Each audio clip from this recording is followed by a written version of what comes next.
আমি তো টেনশনে পড়ে যাচ্ছি, মহা টেনশন। এই টেনশনের তো কোনো শেষ দেখতেছি না, কি করি? উম,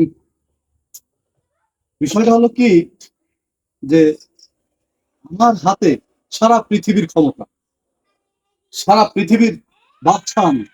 আমি যা বলবো তাই হবে। আমি চাই একটা দেশের সাথে আর একটা দেশের যুদ্ধ লেগেই থাকুক, যুদ্ধ যেন না থামে। এই চেষ্টা সবসময় আমি চালাই যাচ্ছি এবং সফলও হচ্ছি।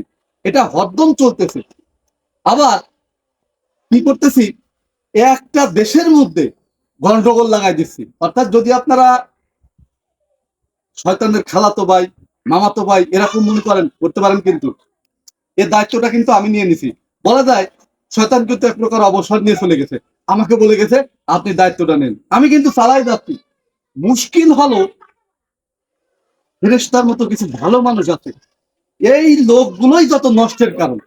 এরা কি করে, এমন এমন কথা বলে, এমন এমন যুক্তি দেখায়, মানুষকে এমন করে বোঝায় যে মানুষ মারামারি বন্ধ করে দেয়, যুদ্ধ বন্ধ করে দেয়, হানাহানি বন্ধ করে দেয়, খুনোখুনি বন্ধ করে দেয়।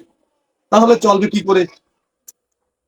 টেনশন টেনশন টেনশন, এই টেনশনের কোনো শেষ খুঁজে পাচ্ছি না। এই ব্যাটাগুলোকে ধরতে হবে। এই যারা ভালো মানুষ আছে, এদেরকে ধরে ধরে হয় জেলখানায় ভরতে হবে, নয় ওপারে পাঠাই দিতে হবে। না হলে আমার কোনো শান্তি নাই, শান্তি নাই।